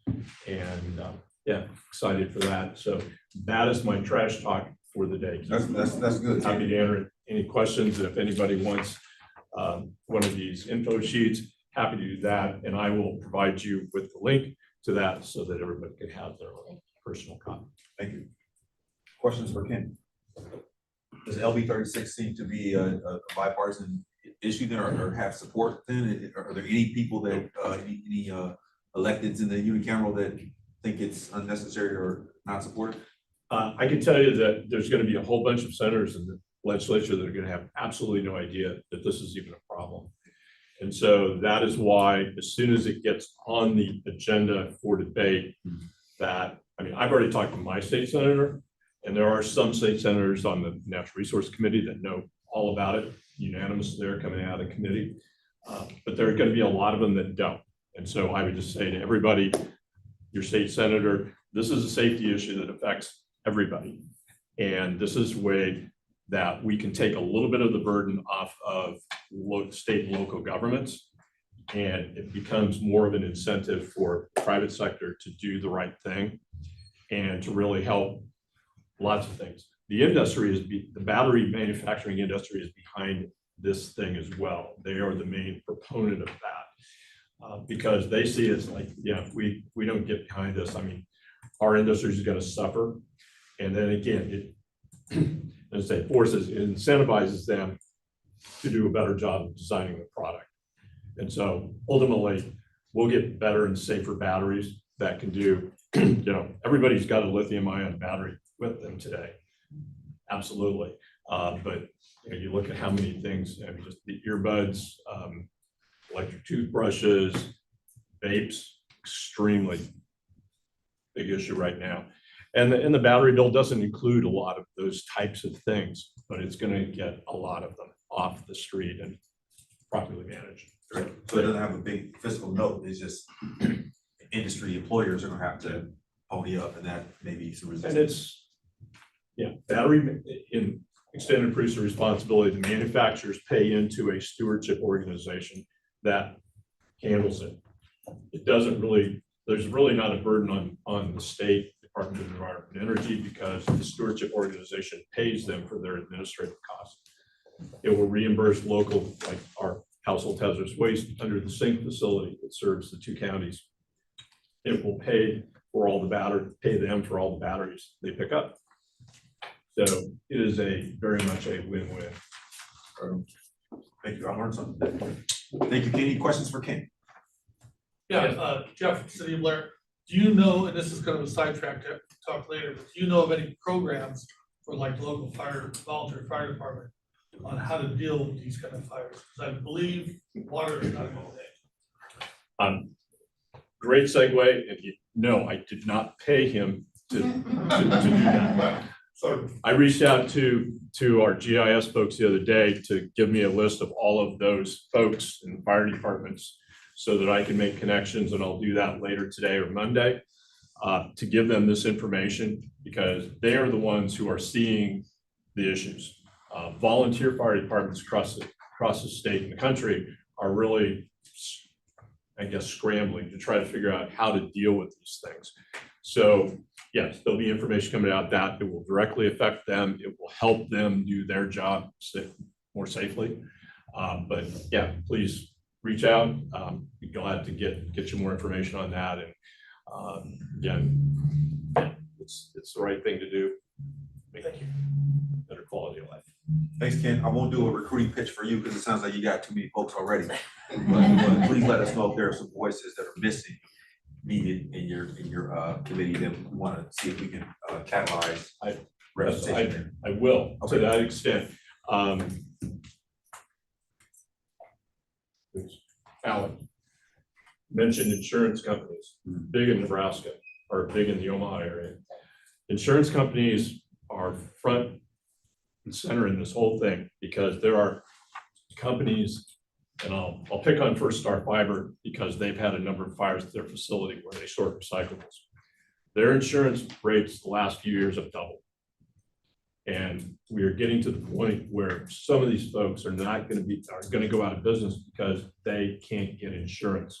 And so the insurance people have to be at the table as well. We've had a little bit of contact with them, but not enough.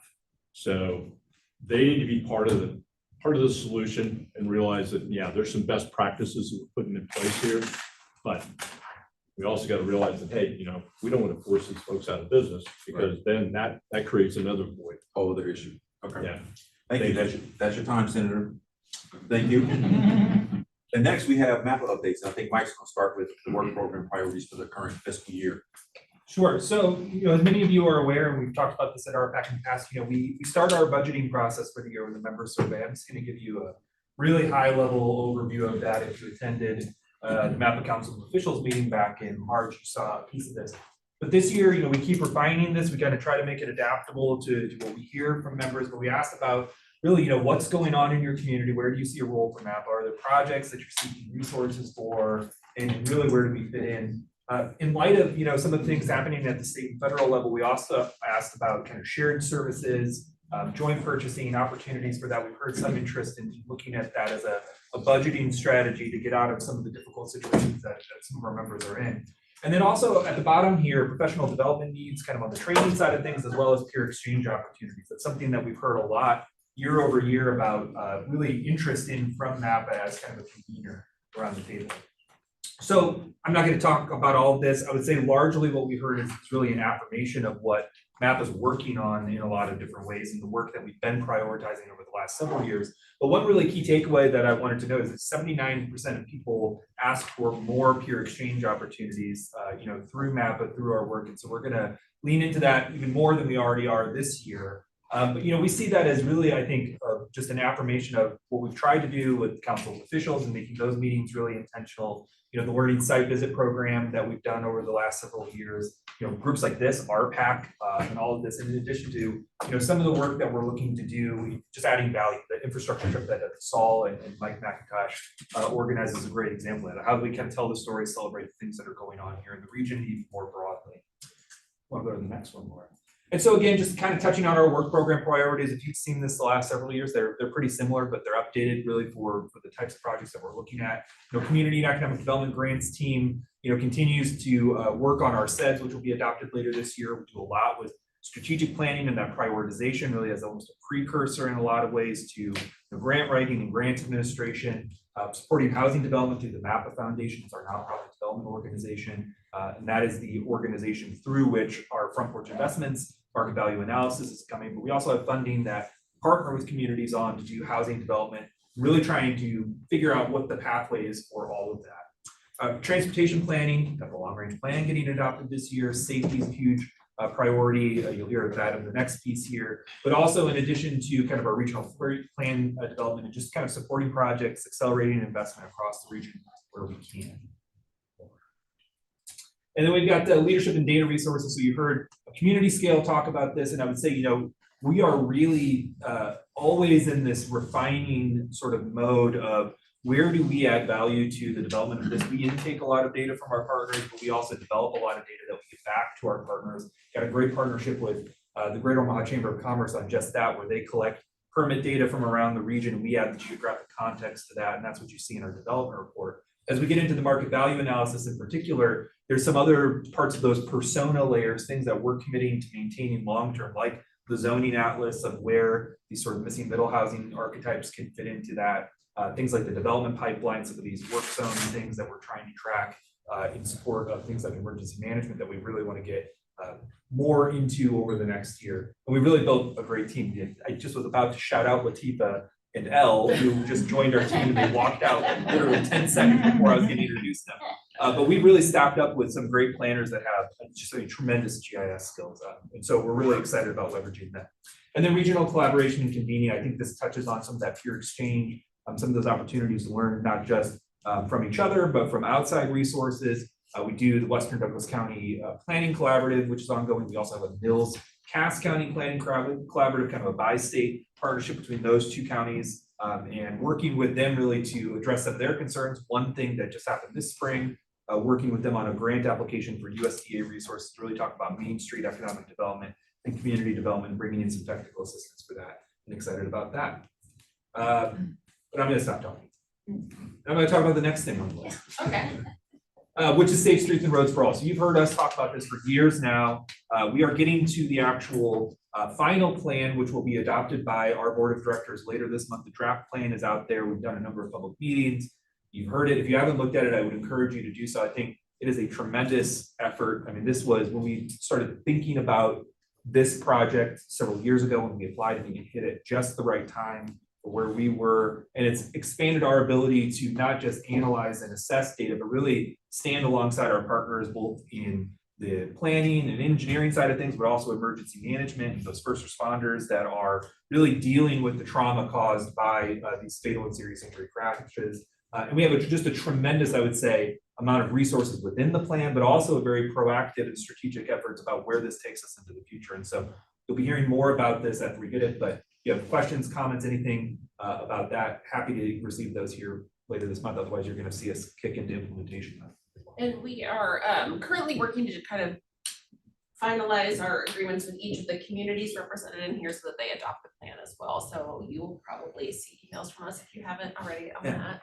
And then we did the NOFO for the further implementation. Grant funding came out as well this week. So, and we talked about this like at the top of, when we applied for this and got support from around the region, but by MAPA having this plan, which is like a Vision Zero plan for the region and all the communities within Douglas, Sarpy, and the urban part of Potawatomi County, communities below us are eligible to pursue implementation dollars for strategies within the plan. And it's very broad. Each community has almost its own profile and set of projects we vetted through those partners. But it's really an opportunity to have more directed resources available for partners to implement those safety strategies within it. As Laura alluded to, the NOFO just dropped maybe a week ago now. And we're going through that, and our transportation team is doing a lot of outreach to communities that had indicated that they have priority projects, kind of figuring out the path forward for implementing those, whether it's the right time, whether there's other needs that we need to address in the short term. But thank you for that note. And then after this meeting here today, we're going to be having a workshop about the travel demand model. One big piece of that is really understanding where people live and work today, and then making a forecast about where we think they'll live and work tomorrow. There's a lot of data that goes into that. There's a lot of input from stakeholders that goes into that. And so at 12 to 1 today, we will be providing pizza, some more birthday food for me, to really kind of walk through that process. It is not, as Alec alluded to, it's not a crystal ball. It is a scenario of the future, but land use policy plans really drive that growth. So when you say that something's going to be a particular thing in the future in the comprehensive plan, we take that housing and employment that we have to allocate and be allocated based on those plans. So it is a scenario of the future, one that we think is reasonable, one that we think is valuable for helping us understand how people are going to be moving through the region in the future. But please hang around, join us for that if you're interested in having kind of a roundtable about where we are in that process. We're a little bit behind where we were because there's been a lot of things happening around those demographic forecasts over the last year that made it difficult for us to say, you know what, now is the time that we have to move this in. So we're a little bit behind where we want to be, but really, if they were here, none of these people are here for me to shout out. But the transportation team has worked, I mean, just so hard over the last several months to put this together. And so today is really the culmination of that. Just a tremendous amount of appreciation for them, because this is a really important milestone for us on our LRTP. Carlos is in Ireland, so I'm not going to give him a shout out. He didn't take me along with them. The rest of them that hung around and stayed stateside, they get all the credit. Mike, if you didn't RSVP, can you stay for the meeting? Yeah. Okay.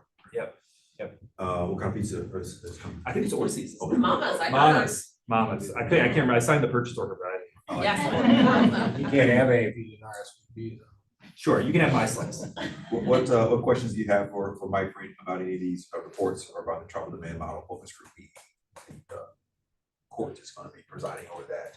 Yep. Court and Jim and AY. So we're gonna. I should note, we actually have breakout rooms. So everybody will start here, grab pizza, but then we'll actually have a breakout room for Douglas County, for Sarpy County, for Pot County to actually dig into and actually look at the map. We'll have story maps up where if you have questions, comments, input, things you want to see tweaked or changed or evaluated, we're going to be capturing that live, and all of that's going to go into the next, really couple months of us refining. Great. Thank you. Thanks, Mike. Thanks for being born so we can. If there are no questions for Mike, who's talking about the summit? I'll just say, I'll note quick that we, my team is also looking for a new intern for our team. So if you have any recommendations, that would be great. We are also prepping for a Heartland 2050 summit in June in coordination with our COO meeting. We don't have a date confirmed on that yet, but in the next week or so we should, and so we'll be getting out a save the date for that. So it'll be our first summit in a couple of years. We're really excited to kind of be reconvening people on that larger scale. So time for community updates. If anybody in the room wants to share anything about what's going on. I would encourage everyone to look out for a major announcement this afternoon related to the YMCA and North High School. Some good news about to become public, so get excited and pay attention to that. Also, make sure you vote if you are eligible to vote. Anybody else? Just throw out, since we won't be meeting till June again, is that right? May 28th through the 30th, La Vista is hosting the Nebraska Economic Developers Association Conference.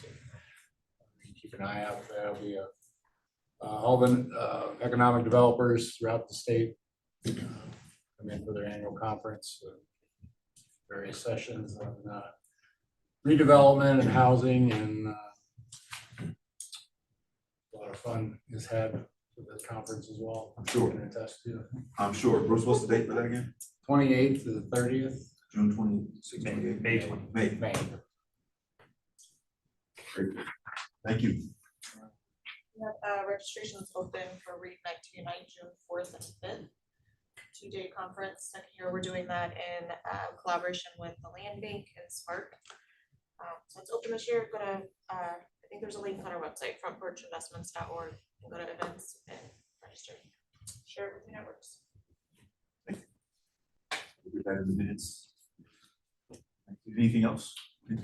If anybody's interested in just going whole hog on battery extended producer responsibility, EPA is convening the kind of an initial meeting on establishing a national framework for extended producer responsibility. So again, kudos to Nebraska. They've asked me to be on that webinar on, it's Monday, I think it's from 2 to 4 here.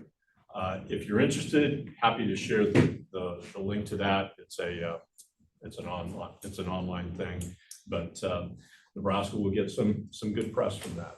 So awesome. Thanks, Ben. Are there any public comments for the good of the order? Great meeting with lots of updates. Appreciate it. And there Thanks for coming. might be an announcement, not by the city of Heartland, but by an organization who has land in Heartland's jurisdiction. They're supposed to be making an announcement today. I don't know. I know for an industrial area near the Flying J. So I'm hoping it's who I think it's gonna be about, but I'm definitely getting one new business that's relocating. The other one, I'm hoping that's for their announcement today if they actually do it, so. I think I know what it is. I hope they do it today. I'm intrigued. Thanks, So, Christine. Maybe if you stay for pizza, you can get it out of her. I just looked on my phone and it's not on channel 7, so I don't know, so I don't know. Anyway, yeah, hopefully actually do it. Well, big news day. All right, thanks, y'all. Have a good weekend. See you June 6th, if not before, at all the other things. Okay. Is there a motion to adjourn? There's one. Second. Second.